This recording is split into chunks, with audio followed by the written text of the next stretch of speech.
Mesdames et messieurs, l'heure est très grave du côté de l'Iran. L'heure est grave. L'Amérique et Israël viennent de procéder à des frappes sur des sites d'enrichissement d'uranium iranien.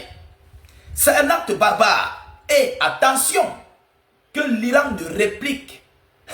Vous connaissez que les Iraniens ils ne rigolent pas avec la mesure de réciprocité.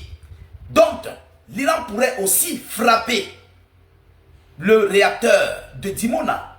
Oui, parce que c'est un site nucléaire qui a été frappé du côté de l'Iran. L'Iran peut aussi procéder pour frapper sur l'un des réacteurs israéliens, plus précisément de Dimona. Alors, en cette nuit du 20 au 21, l'armée israélienne et américaine, l'armée de l'air bien sûr, ont procédé à des frappes combinées sur le site de Natanz. Si je ne fais pas erreur du nom, c'est le site de Natanz, oui. Ils ont été frappés. Mais je veux d'abord vous dire quelque chose que beaucoup d'entre vous peut-être vont me contredire. Ça a été voué à l'échec. C'est un échec cuisant. C'est un échec catastrophique. Pourquoi? Parce que les Iraniens avaient pris des mesures pour protéger et sécuriser tous ces sites. Ils avaient renforcé et certifié la vérification, le verrouillage, je voulais dire, de ces multiples sites. Vous comprenez?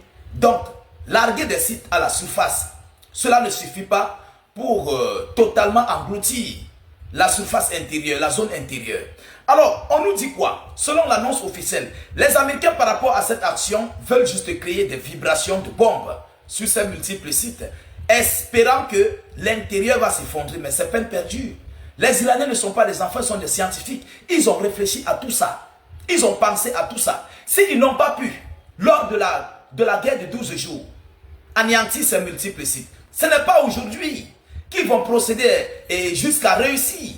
Ce n'est pas aujourd'hui, mesdames et messieurs. Il faut qu'on se dise des vérités. Ça a été voué à l'échec. Parce que les déchets radioactifs n'ont pas été enregistrés. Vous comprenez pourquoi c'est voué à l'échec? Même si l'uranium est enrichi à 40% et qu'on frappe sur ces multiples sites, l'uranium va s'échapper. Si réellement l'uranium a été pris, l'uranium va s'échapper. Il y aura ce qu'on appelle les déchets radioactifs qui envoient totalement au repos éternel des civils. Mais on n'a pas enregistré des déchets radioactifs pour l'instant. Pour l'instant. Mesdames et messieurs, on nous dit quoi? Mettez beaucoup de likes pour sécuriser la vidéoconférence, partagez-la au maximum.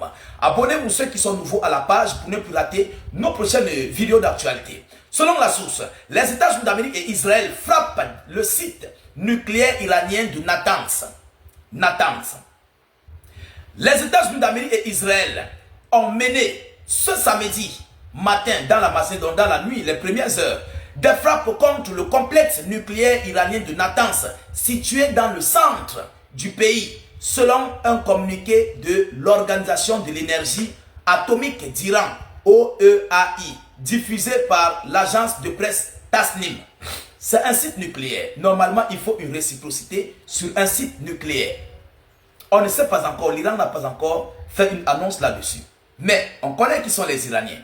Mesdames et messieurs, à la suite d'attaques criminelles perpétrées par les États-Unis d'Amérique et le régime sioniste, usurpateur contre notre pays, le complexe d'enrichissement de Natanz a été ciblé ce matin, a déclaré l'organisation iranienne. Elle a ajouté qu'aucune fuite de matière radioactive n'a été signalée dans la zone. C'est un échec. C'est un échec. Ils vont enregistrer d'échec en échec. Aucune fuite d'organisation de déchets radioactifs n'a été enregistrée. C'est un échec. C'est un échec, mesdames et messieurs. Alors, la frappe a été menée par les États-Unis d'Amérique selon le Times of Israel. Selon ces informations, Washington aurait utilisé les bombes pénétrantes de type bunker booster pour cibler cette installation souterraine. Natanz, principal site d'enrichissement du pays, avait déjà été visé au début du conflit. Plusieurs bâtiments apparaissant endommagés selon les images satellites. L'Agence internationale de l'énergie atomique AIEA avait alors dit qu'aucune conséquence radioactive n'était attendue. Aucune conséquence. C'est encore un échec. Écrivez en commentaire échec de l'Amérique et Israël en Iran. S'il vous plaît. S'il vous plaît. Mettez ça. Que les pro-américano-israéliens doivent voir ça en gros caractère. Parce que s'ils avaient réussi, vous savez, l'Amérique cherche quelque chose. Il faut que l'Amérique comprenne qu'il y a eu des déchets radioactifs.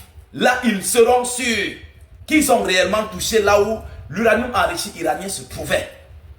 C'est ça l'objectif. Mais, tant qu'ils ne font pas ça, tant qu'ils n'entendent pas ça, je vous assure, je vous le dis sincèrement, l'Amérique va toujours continuer. Même si après 6 mois, après 1 an, ils reviendront toujours. Ils reviendront toujours. Vous comprenez? Pourquoi? Parce que ce qu'ils veulent entendre n'a pas encore été fait. Entendre que non, l'Iran se plaigne des déchets radioactifs, l'évacuation en Natanz, l'évacuation pro de Natanz, c'est ce que les Américains veulent entendre. Tant qu'ils n'ont pas encore entendu ça, ils ne seront pas à l'aise. Ils savent que l'Iran a toujours le nucléaire. Ils savent que l'Iran a l'uranium enrichi. Donc ils peuvent sortir la bombe nucléaire à n'importe quel moment. Ils paniquent. Ils ont peur. Ils ont une grosse inquiétude par rapport à ça. Mais l'Iran va les surprendre dans le dos. Mesdames et messieurs, on nous dit quoi par rapport à cette information?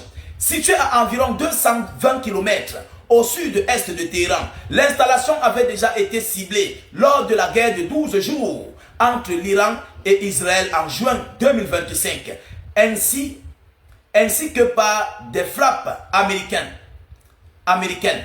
Cette nouvelle attaque intervient au lendemain des déclarations du président américain Donald Trump évoquant la possibilité de réduire les opérations militaires au Moyen-Orient alors même que Washington déploie 3 navires d'assaut amphibies supplémentaires et environ 2500 marines dans la région, que moi j'appellerais des morts vivants.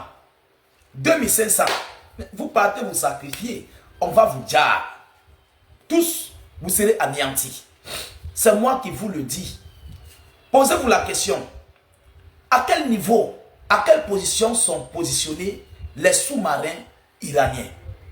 Ils sont positionnés où? Personne ne sait. Alors, par rapport à ces multiples frappes sur le site de Natanz, l'Iran vient d'affirmer. C'est l'Iran qui a affirmé. Vous comprenez? Ils ont officiellement affirmé que le site a été frappé. Vous savez, les Iraniens ne cachent pas. S'ils ont été frappés, ils le disent. Si un responsable a été tué, ils le disent. Ils ne cachent pas. Ils ne cachent pas du tout. Mais ce qui reste clair est que cette opération a été vouée à l'échec. Pourquoi? Il n'y a pas de déchets radioactifs. Il n'y a pas. Donc, l'uranium enrichi n'a pas été atteint. Et si les Iraniens disent qu'il n'y a pas eu de déchets radioactifs, c'est que après les frappes là, ils se sont rendus sur le site. Ils se sont rendus sur le site. Peut-être même ils sont entrés dans le site. Ou bien, il y a même des scientifiques qui travaillent là-bas, et qui sont là-bas, qui ont signalé aucun dégât à l'interne du site. Mais c'est vrai, la surface, peut-être rasée, la surface a été normalement balayée. Normalement. Mais l'interne n'a eu aucune anomalie. C'est un échec pour l'Amérique. Encore un échec. Écrivez ça. C'est un échec pour l'Amérique et Israël. Mesdames, Mesdemoiselles et Messieurs, voilà ici l'information que j'avais à vous relayer dans cette vidéoconférence. Partagez la vidéo au maximum, mettez-la partout à travers le monde, sécurisez la vidéo avec un maximum de j'aime. N'hésitez pas à vous abonner pour ne plus rater la page et surtout ne plus perdre nos vidéoconférences. Je vous reviens tout à l'heure pour une prochaine série d'informations. Soyez encore salués une fois de plus. Ciao, ciao.